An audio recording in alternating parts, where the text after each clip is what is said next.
ഏറ്റവും young ജനറേഷൻ്റെ ആസ്പിറേഷൻസിനെ address ചെയ്യാൻ കേരളത്തിലെ BJPക്ക് സാധിക്കുന്നില്ല. ഞാൻ പലപ്പോഴും ചോദിച്ചുള്ള കാര്യമാണ്.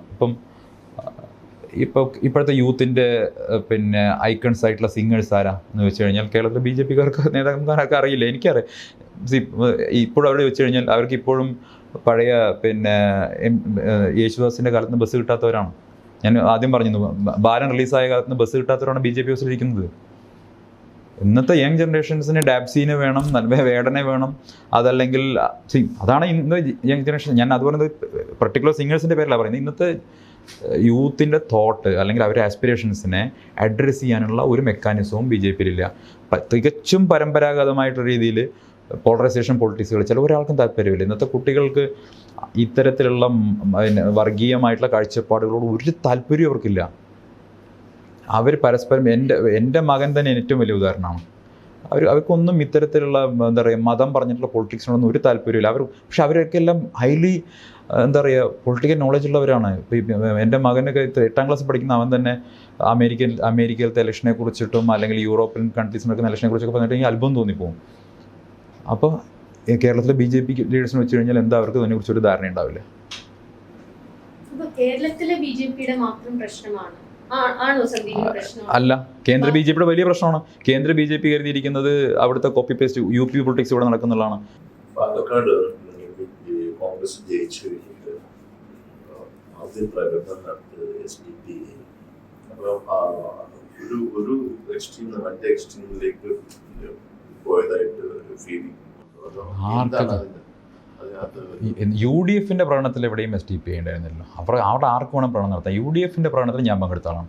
UDFന്റെ പ്രകടനത്തിൽ എവിടെ SDP ഉണ്ടായിരുന്നില്ല. SDP സഹായം, ജമാഅത്തെ ഇസ്ലാമിയുടെ സഹായമൊക്കെ ആവോളം വാങ്ങിയെടുത്തിട്ടുള്ളത് CPM പല രാഷ്ട്രീയ സാഹചര്യങ്ങളിലും PDPയുടെ കൂടെ. അത് കഴിഞ്ഞിട്ട് ഇപ്പോൾ അവർ രാഷ്ട്രീയ സഹകാരം പ്രസംഗിക്കുകയാണ്. അതിലപ്പുറം അതെങ്ങനെയാണ് ഞാൻ യോജിക്കുന്നത്? എൻ്റെ രാഷ്ട്രീയം കോൺഗ്രസിൻ്റെ രാഷ്ട്രീയമല്ലേ. കോൺഗ്രസിന്റെ രാഷ്ട്രീയത്തോട് ഞാൻ യോജിക്കുന്നു. കോൺഗ്രസിന്റെ ഒരു അൺഒഫീഷ്യൽ പാർട്ട്നേഴ്സിനെ പോലെയാണ്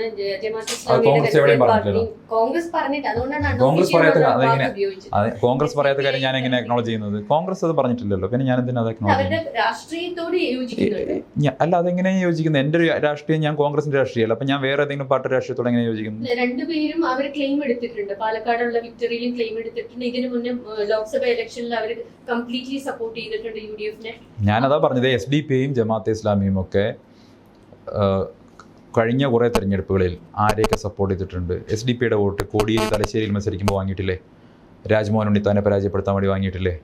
ജമാഅത്തെ ഇസ്ലാമി ദീർഘകാലം ഇടതുപക്ഷത്തിനെ പിന്തുണച്ചിട്ടില്ലേ? ജമാഅത്തെ ഇസ്ലാമിയുടെ വോട്ടിന് നന്ദി പറഞ്ഞുകൊണ്ട് പിണറായി വിജയൻ പത്രസമ്മേളനത്തിൽ പറഞ്ഞിട്ടില്ലേ? ദേശാഭിമാനി ലേഖനം ഉണ്ടായിട്ടില്ലേ? കോൺഗ്രസ് എവിടെയും ഇവരുടെ വോട്ട് അഭ്യർത്ഥിച്ചിട്ടില്ലല്ലോ. ജനാധിപത്യ രീതിയിൽ ഇലക്ഷൻ നടക്കുന്ന സമയത്ത് വോട്ട് ചെയ്യാനുള്ള അവകാശം എല്ലാവർക്കും ഉണ്ടല്ലോ. അതിനപ്പുറം ഞാൻ UDFന്റെ പ്രകടനത്തിൽ പങ്കെടുത്തതാണ്. UDFന്റെ പ്രകടനത്തിൽ എവിടെയും ഈ പറയുന്ന ഒരു പൊളിറ്റിക്കൽ പാർട്ടി ഉണ്ടായിട്ടില്ല. ഞാൻ ഷൊർണൂരിൽ ഇലക്ഷൻ മത്സരിക്കുന്ന സമയത്ത് CPM ഓഫീസിൽ പോയിട്ട് വോട്ട് അഭ്യർത്ഥിച്ചു. അതിന്റെ അർത്ഥം ഞാൻ CPM ആയിട്ട് രാഷ്ട്രീയ സഖ്യം ഉണ്ടെന്നാണ്. അതിനുള്ള മനുഷ്യരുടെ വോട്ട് അഭ്യർത്ഥിച്ചിട്ടുണ്ട്. അതിന്റെ വീഡിയോ ഞാൻ കാണിച്ചു തരാം. ഇലക്ഷന്റെ സമയത്ത് വോട്ടുള്ള എല്ലാവരുടെയും വോട്ട് അഭ്യർത്ഥിക്കും. വ്യക്തിപരമാണ് വോട്ട് എന്ന് പറയുന്നത്. ഞാൻ CPM ഓഫീസിനകത്ത് കയറി വോട്ട് അഭ്യർത്ഥിച്ച് ഇറങ്ങുന്ന വീഡിയോ ഞാൻ സ്ഥാനത്തായിരിക്കുമ്പോൾ കാണിച്ചു തരാം. അതിനർത്ഥം CPM BJP സഖ്യം ഉണ്ടായിരുന്നു ആ സമയത്ത് നിന്നാണ്? അല്ലല്ലോ. ആ വ്യക്തികൾ ഒരു ഓഫീസിനകത്തിരിക്കുന്ന ആളുകളെ കയറി കണ്ട് അല്ലെങ്കിൽ ഇൻഡിവിജ്വൽസിനെ കണ്ട് വോട്ട് അഭ്യർത്ഥിക്കാൻ സ്ഥാനാർത്ഥിക്ക് അവകാശമുണ്ട്. അത് ജനാധിപത്യ അവകാശമാണ്. ആ സ്ഥാനാർത്ഥിയുടെ അവകാശത്തെ നമ്മളെങ്ങനെയാണ് ചോദ്യം ചെയ്യുക? അല്ല, SDP റാലിയെ SDP-യുടെ ചോദിക്കേണ്ടത്. UDFന്റെ ജാഥയിൽ എവിടെയും SDP ഉണ്ടായിരുന്നില്ല, ഞാൻ കണ്ടിട്ടില്ല.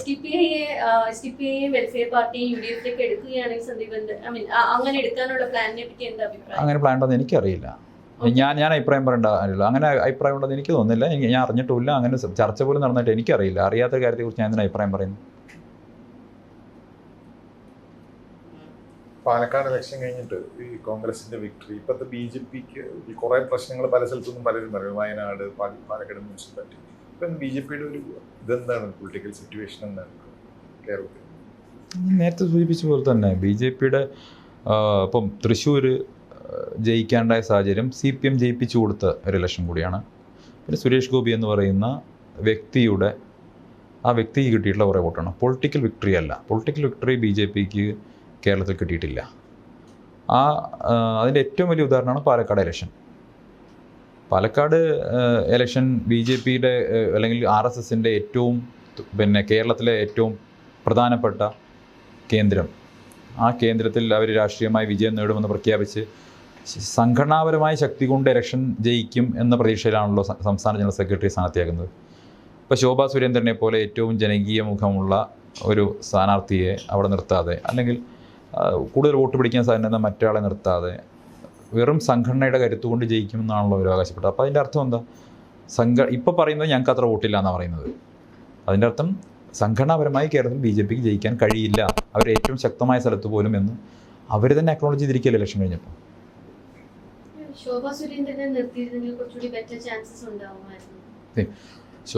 ഞാൻ ആദ്യമേ പറഞ്ഞിട്ടുണ്ടല്ലോ, ശോഭാ സുരേന്ദ്രൻ BJPയുടെ ഏറ്റവും പ്രധാനപ്പെട്ട ഒരു മുഖമായിരുന്നു. സ്വാഭാവികമായിട്ടും അവർക്ക് കൂടുതൽ പ്രവർത്തിക്കാൻ കഴിയുമായിരുന്നു. റിസൾട്ട് എന്താകുമായിരുന്നു എന്ന് ഞാൻ പറയുന്നില്ല. പക്ഷേ നിലവിലുള്ള സ്ഥാനാർത്ഥിയോടുള്ള വലിയ എതിർപ്പ്, സ്ഥാനാർത്ഥി നിർണ്ണയവുമായി ബന്ധപ്പെട്ട വലിയ പ്രശ്നങ്ങൾ, ഇത് ഞാൻ മാത്രമല്ല, അവിടുത്തെ മുനിസിപ്പൽ ചെയർപേഴ്സൺ പ്രമീള തുറന്നു പറഞ്ഞല്ലോ. അപ്പം ഞാൻ കോൺഗ്രസ് എന്ന് പറയുകയാണ് എന്ന് വിചാരിക്കാം. BJPയുടെ സംസ്ഥാന കമ്മിറ്റി അംഗവും പാലക്കാട് മുനിസിപ്പൽ ചെയർപേഴ്സണുമായ പ്രമീളയാണ് തുറന്നു പറഞ്ഞത്. BJPയുടെ ദേശീയ കൗൺസിൽ അംഗവും കേരളത്തിലെ ഏറ്റവും തലമുതിർന്ന നേതാവ് O രാജഗോപാലിന് ശേഷം ഇപ്പോൾ ഉള്ള കേരളത്തിലെ ഏറ്റവും പ്രധാനപ്പെട്ട നേതാവായിട്ടുള്ള N ശിവരാജൻ തുറന്നു പറഞ്ഞു. ഞാൻ ആക്ഷേപം ഉന്നയിച്ച അതേ പ്രഭാരിക്ക് നേരെ അദ്ദേഹം ഉന്നയിച്ച വാക്കുകൾ എന്തൊക്കെയാണ് അവിടെ പറയാൻ പറ്റുമോ? അദ്ദേഹം BJPക്ക് അകത്തു നിന്നിട്ടാണ് പറഞ്ഞത്. ഇത് അവരുടെ കുഴപ്പമാണ്, അവരാണ് അതിന് മറുപടി പറയേണ്ടത്.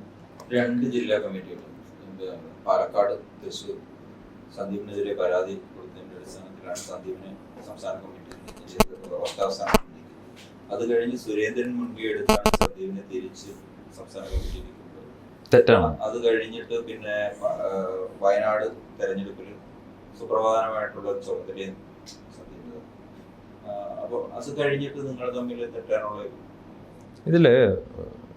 ഇത് ഏതൊരു ഔദാര്യം പോലെ പറയണം. അത് അങ്ങനെയല്ല സംഭവിച്ചത്. ഒന്ന് ഈ പറയുന്നത് പോലെ എൻ്റെ ഇമേജ് ടാർണിഷ് ചെയ്യാൻ, എന്നെ നശിപ്പിക്കാനും വേണ്ടിയിട്ട് ആസൂത്രിതമായ ശ്രമം ഉണ്ടായി.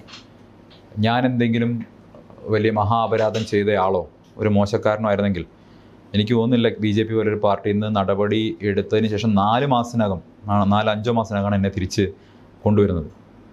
അപ്പോൾ ഞാൻ എവിടെയും പോയിട്ട് എന്നെ തിരിച്ചു കൊണ്ടുവരുമെന്ന് പറഞ്ഞതിൻ്റെ അടിസ്ഥാനത്തിലല്ല എന്നെ തിരിച്ചു കൊണ്ടുവരുന്നത്, മറിച്ച് വലിയ തോതിൽ തിരിച്ചടി അവർക്ക് നേരിട്ടപ്പോഴാണ്. പലപ്പോഴും ഈ ഗൃഹസമ്പർക്കവുമായൊക്കെ ബന്ധപ്പെട്ട് വീടുകളിലേക്ക് ഇറങ്ങുന്ന സമയത്ത് എന്തുകൊണ്ട് എന്നോട് ഇത് ചെയ്തു എന്ന ചോദ്യത്തിന് മറുപടി പോലും കൊടുക്കാനുള്ള സാഹചര്യത്തിലാണ് അവർക്ക് എന്നെ തിരിച്ചു കൊണ്ടുവരേണ്ടി വന്നത്. തിരിച്ച് ഞാൻ എവിടെയും പോയിട്ട് എന്നെ തിരിച്ച് പാർട്ടിയിൽ എടുക്കണമെന്ന് പറഞ്ഞിട്ടില്ല, അല്ലെങ്കിൽ ചുമതല ഇറങ്ങണം. ഞാൻ പാർട്ടിയിൽ നിന്ന് തന്നെ പുറത്താക്കിയിട്ടൊന്നുമില്ല, എന്നെ ചുമതല എടുക്കണമെന്ന് പറഞ്ഞിട്ടില്ല. തിരിച്ചെന്നെ ചുമതലയിൽ കൊണ്ടുവരുന്നു. കാരണം അത് കാര്യമുണ്ട്. ഞാനും ശിവശങ്കറും അടക്കമുള്ളവർ മാറിയുന്ന സാഹചര്യത്തിൽ കേരളത്തിലെ TV ഡിബേറ്റുകളിലടക്കം BJPയുടെ നില എന്തായിരുന്നു എന്ന് എല്ലാവർക്കും അറിയുന്ന കാര്യമാണ്. ഞങ്ങളെ തിരിച്ചു കൊണ്ടുവരണം എന്നുള്ളതൊരു ജനകീയമായ ഒരു പാർട്ടി പ്രവർത്തകരുടെ എന്നുള്ളൊരു ആവശ്യമായിരുന്നു. തിരിച്ചവർക്ക് ഫോഴ്സ്ഫുള്ളി കൊണ്ടുവരേണ്ടി വന്നതാണ്. അത് ഏതെങ്കിലും അത്ര ഒരു ഔദാര്യമല്ല. തിരിച്ചു വന്നു. വയനാട്ടിൽ എന്തുകൊണ്ട് എന്നെ കൊണ്ടുപോയി? ഒന്ന്, വയനാട്ടിൽ അദ്ദേഹം തന്നെ പറഞ്ഞിട്ടുള്ള കാര്യമാണ്. വയനാട്ടിൽ ആദ്യം എൻ്റെ പേരാണ് കൊടുത്തിരുന്നത്. സ്ഥാനാർത്ഥി ലിസ്റ്റിൽ ഇവിടുന്ന് അയച്ച പേരിൽ എൻ്റെ പേരുണ്ടായിരുന്നു എന്ന് അദ്ദേഹം തന്നെ പറഞ്ഞിട്ടുള്ള കാര്യമാണ്. സംസ്ഥാന പ്രസിഡന്റ് മത്സരിക്കട്ടെ എന്ന് കേന്ദ്ര നേതൃത്വം വെച്ചു. നമുക്കൊരു വിഷമവുമില്ല, അദ്ദേഹം മത്സരിക്കട്ടെ, ആപ്റ്റായ കാൻഡിഡേറ്റാണ്. അദ്ദേഹമാണ് എന്നെ വിളിച്ചിട്ട് അദ്ദേഹത്തിനറിയാം വയനാട് ജില്ലയുടെ സഹപ്രഭാരി എന്ന നിലയ്ക്ക് വയനാടിൻ്റെ നുക്ക് ആൻഡ് കോർണറുമായി എനിക്കുള്ള ബന്ധവും വയനാട്ടിൽ ഞാനുണ്ടാക്കിയിട്ടുള്ള കോണ്ടാക്ട്സും കൃത്യമായി അറിയുന്നതാണ് സംസ്ഥാന പ്രസിഡന്റ്. എന്നെ പ്രചരണത്തിന് ചുമതലയേൽപ്പിക്കുന്നു. നിങ്ങൾക്ക് അറിയാം, അവിടെ ചരിത്രത്തിലെ ഏറ്റവും വലിയ വോട്ട് BJPക്ക് കിട്ടി. അതെൻ്റെ മാത്രം എടുക്കല്ല, ഞാൻ എന്നാൽ കഴിയുന്ന പൊളിറ്റിക്കൽ ക്യാമ്പയിന് എന്നാൽ കഴിയുന്ന രീതിയിൽ അവിടെ നന്ദി ചെയ്തിട്ടുണ്ട്. അവിടെ ആദിവാസി ഊരുകളിൽ അടക്കം കാൽനടയായി പോയിക്കൊണ്ട് നടന്ന് 100 കണക്കിന് പൊതുയോഗങ്ങളും കുടുംബയോഗങ്ങളും അറ്റൻഡ് ചെയ്ത് അവിടുത്തെ പത്രസമ്മേളനങ്ങൾ നടത്തി. സുരേന്ദ്രൻ പറഞ്ഞ സ്റ്റേറ്റ്മെൻറ്റുകൾ കാരണം ഉണ്ടായ വിവാദങ്ങളിൽ മാധ്യമങ്ങളിൽ പോയി അദ്ദേഹത്തെ ഡിഫെൻഡ് ചെയ്ത് ഒക്കെ ഞാൻ പ്രവർത്തിച്ചിട്ടുണ്ട്. അത് എൻ്റെ കഴിവിന് കിട്ടിയിട്ടുള്ള അംഗീകാരമാണ്. ഏതെങ്കിലും ഔദാര്യമല്ലേ? എന്നാൽ എനിക്ക് വരം വേറെ ആളെ കൊണ്ടുപോയി കൂടെ? ഇപ്പോൾ MT രമേശ് നേതൃത്വം കൊടുത്ത ഇലക്ഷന് കിട്ടിയ വോട്ട് എത്രയാണ്? ഇപ്പോൾ ജനറൽ സെക്രട്ടറി MT രമേശായിരുന്നു പറയുന്നത്. അവിടുത്തെ പൊളിറ്റിക്കൽ ക്യാമ്പയിന് ഞാൻ അവർ കുറ്റം പറയുകയല്ല, പക്ഷേ ഞാൻ എന്നാൽ കഴിയുന്ന രീതിയിൽ നന്നായിട്ട് അവിടെ വർക്ക് ചെയ്തിട്ടുണ്ട്. അത് എൻ്റെ കഴിവിന് കിട്ടിയ അംഗീകാരമാണ്. അത് ഏതെങ്കിലും ഒരു ഔദാര്യമായിട്ടൊന്നും അദ്ദേഹം പറയേണ്ടതില്ല. ഇത്രയും ആന്റി ഇൻകംബൻസി ഉണ്ടായിട്ട് അത് മുതലെടുക്കാൻ എന്തുകൊണ്ടായിരിക്കും കോൺഗ്രസിന് കഴിയാതെ പോയത്? തീർച്ചയായും ചിലക്കാരിൽ UDF കഴിഞ്ഞതുകൊണ്ടാണല്ലോ ഭൂരിപക്ഷം ഇത്ര താഴെ. ഭൂരിപക്ഷം എവിടെ താങ്ങുന്നത്? അത് രാധാകൃഷ്ണന്റെ ഭൂരിപക്ഷം വെച്ചിട്ടാണ് നമ്മൾ സംസാരിച്ചത്. രാധാകൃഷ്ണൻ അത് CPM ആണ്. 2021 അതൊരു സ്പെഷ്യൽ സിറ്റുവേഷനിൽ നടന്ന ഇത് വേറെ സ്പെഷ്യൽ സിറ്റുവേഷൻ അത്രയല്ലേ ഉള്ളൂ. എന്നിട്ടും ജയിച്ചു. അല്ല അവിടെയാണ് അത് കാര്യമില്ല. ഞാൻ പറയുന്നത് ചേലക്കര പോലെ കുറേ വർഷങ്ങളായിട്ട് CPMൻ്റെ അതൊരു, എനിക്ക് ചേലക്കര അറിയാം. ഞാൻ മത്സരിച്ച ഷൊർണൂരിൻ്റെ തൊട്ടടുത്താണ് ഈ മണ്ഡലം ഉള്ളത്. അവിടുത്തെ രാഷ്ട്രീയ സാഹചര്യം അറിയാം. ആ രാഷ്ട്രീയ സാഹചര്യത്തിൽ കോൺഗ്രസ് ചെയ്യാവുന്ന പരമാവധി നല്ല ഫൈറ്റ് അവിടെ ചെയ്തിട്ടുണ്ട്. ആ ഫൈറ്റിൻ്റെ അടിസ്ഥാനത്തിലാണ് ഒരു ഈ തരത്തിൽ ഉള്ളൊരു മുന്നേറ്റം അവർക്ക് ഉണ്ടാക്കാൻ കഴിഞ്ഞത്. എന്നിട്ടും ജയിച്ചില്ല എന്നുള്ളതാണ് കാണേണ്ടത്. ഇല്ല അത് കാര്യമാണ്. വേറൊരു റീസൺ, BJP അവിടെ വളരെയധികം വോട്ട് കൂട്ടിയിട്ടുണ്ട് ചേലക്കര. അവിടെയാണ് എനിക്ക് തോന്നുന്നത് നിങ്ങൾക്ക് തെറ്റിപ്പോകുന്നത്. കാരണം ചേലക്കര തൃശ്ശൂർ ജില്ലയുടെ ഭാഗമാണ്. തൃശ്ശൂരാണ് BJPക്ക് കേരളത്തിൽ ആദ്യമായി ഇലക്ട്രൽ വിക്ടറി കിട്ടുന്നത്. ആ തൃശ്ശൂർ ജില്ലാ കമ്മിറ്റിയാണ് ചേലക്കരയിലെ ഇലക്ഷന് നേതൃത്വം കൊടുത്തത്. ചേലക്കരയിൽ വാസ്തവത്തിൽ തിരുവില്ലാമല പഞ്ചായത്ത് നേരത്തെ BJP ഭരിച്ച പഞ്ചായത്താണ്. BJPക്ക് അവിടെ ഒരു ഇൻക്രീസും ഉണ്ടായിട്ടില്ല.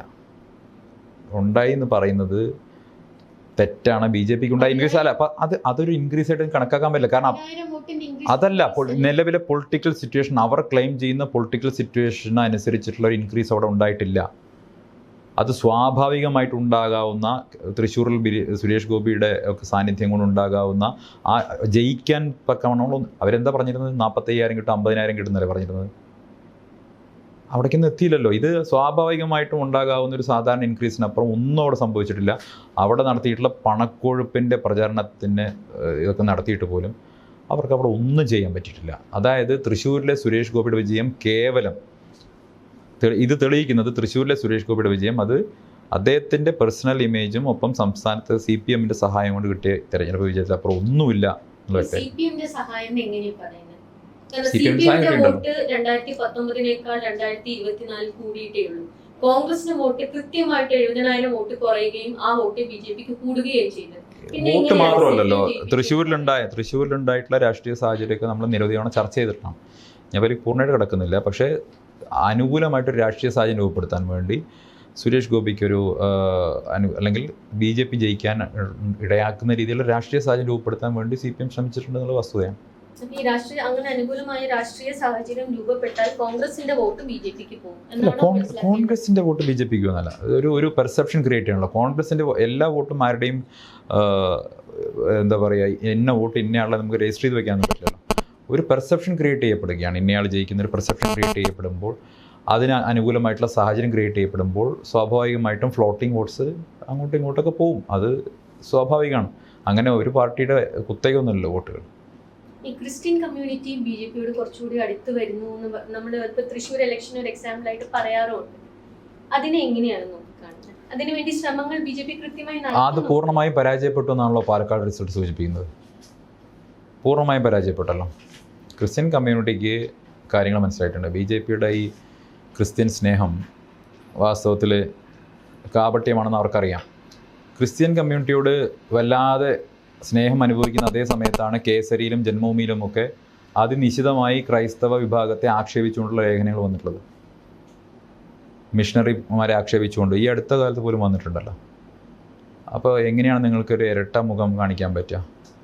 മണിപ്പൂർ എങ്ങനെയാണ് മറക്കാൻ പറ്റുക? ഇപ്പോഴും മണിപ്പൂർ ബേൺ ചെയ്തുകൊണ്ടിരിക്കുകയല്ലേ. അപ്പോൾ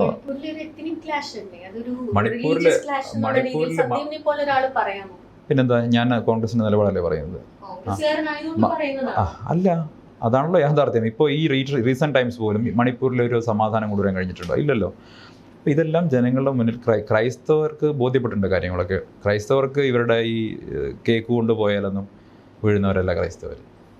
അപ്പോൾ അതൊക്കെ അവർക്ക് മനസ്സിലാക്കാനുള്ള യുക്തിയും രാഷ്ട്രീയ ബോധം അവർക്കുണ്ട്. അതുകൊണ്ടാണ് പാലക്കാട് ഒരു വോട്ട് പോലും, ക്രൈസ്തവ വോട്ട് പോലും കൃഷ്ണകുമാറിന് കിട്ടായിരുന്നത്.